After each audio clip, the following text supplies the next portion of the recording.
Assalamualaikum warahmatullahi wabarakatuh. Baiklah, pada kali ini saya akan melakukan pencarian akurasi dari dataset diabetes yang dimana untuk memenuhi nilai UTS saya, dataset ini berisi 768 baris data pasien dan 9 kolom, yang dimana kolom tersebut yaitu jumlah kehamilan, glukosa, tekanan darah, tebal kulit, insulin, BMI atau Body Mass Index atau indeks massa tubuh, persentase diabetes, umur, dan luaran atau outcome. Baiklah, pada kali ini saya akan menggunakan metode logistic regression dalam mencari akurasi dari dataset diabetes. Logistic regression sendiri adalah metode statistik yang digunakan untuk melakukan klasifikasi biner atau multikelas dengan memodelkan hubungan antara variabel independen, yaitu fitur, dan variabel dependent, yaitu target, yang bersifat kategori, yang dimana pada studi kasus kali ini, prediksi probabilitasnya yaitu targetnya sebagai kolom iuran atau outcome, dan berisikan 0 sebagai pasien yang tidak menderita diabetes dan 1 sebagai pasien yang didiagnosa menderita diabetes. Baik, secara garis besar, kita sudah mengetahui dasar dan tujuan kita kali ini. Kita lanjut ke studi kasus.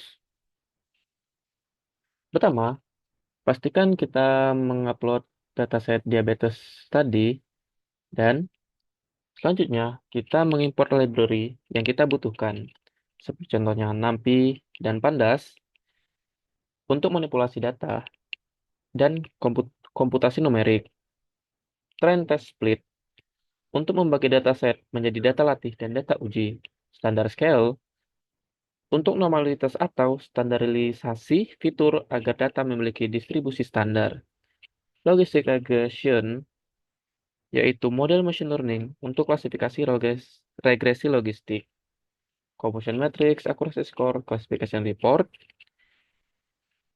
untuk mengevaluasi performa model, dan SMOOTH, atau Synthetic Minority Oversampling Technique, yaitu teknik untuk menangani masalah ketidakseimbangan kelas dengan membuat data sintetis untuk kelas minoritas. Selanjutnya, sel kedua, di mana kita mengimport dataset yang kita gunakan, yaitu dataset.csv.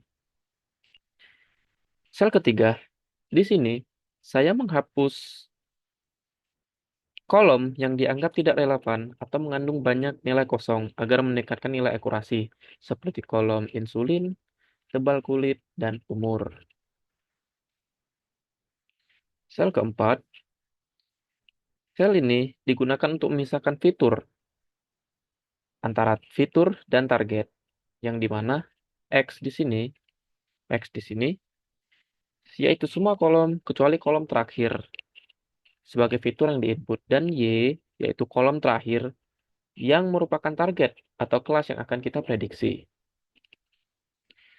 Selanjutnya, pada dataset terdapat ketidakseimbangan kelas, sehingga di sini saya menggunakan smooth untuk menyeimbangkan jumlah kelas di target Y.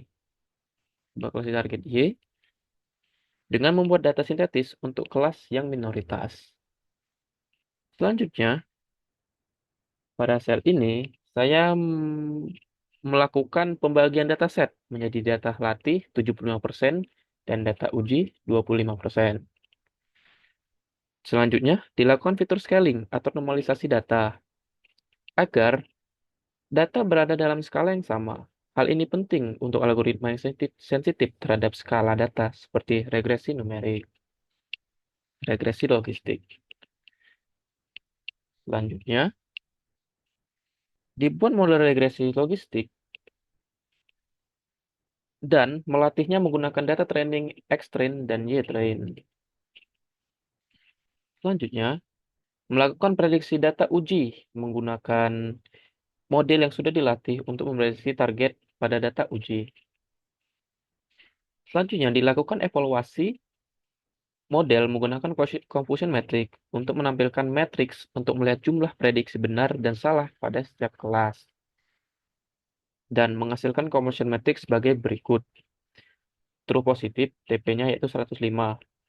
yang dimana data positif yang terprediksi sebagai data positif. FP-nya yaitu 21, yang dimana data negatif yang terprediksi sebagai data positif. False negatif atau FN-nya 23, yang dimana data positif yang terprediksi sebagai data negatif. Dan true negatif TN-nya yaitu 101, yang dimana data negatif yang terprediksi sebagai data negatif.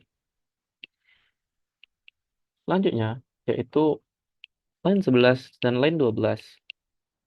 Yang terakhir adalah melakukan akurasi logistik dan classification report untuk memberikan laporan detail performa model seperti akurasi, precision, recall, advance score, dan support untuk setiap kelas. Pada dataset diabetes, setelah dilakukan proses penghapusan kolom dan mengatasi ketidakseimbangan data dengan smooth, dalam metodologi regression, didapat akurasinya yaitu sebesar 82%. Dan precisionnya yaitu proporsi prediksi yang benar untuk 0 yaitu 82 dan 1 itu 83. Recall yaitu banyak dari data positif yang sebenarnya yang berhasil diprediksi dengan benar. 0 yaitu 83 dan 1 itu 81. Dan F1 score yaitu rata-rata dari precision dan recall yaitu 0 untuk 83 dan 1 itu 82. Baik, mungkin sekian dari saya. Saya ucapkan terima kasih dan semoga bermanfaat. Saya akhiri. Wabillahi taufiq wal hidayah. Assalamualaikum warahmatullahi wabarakatuh.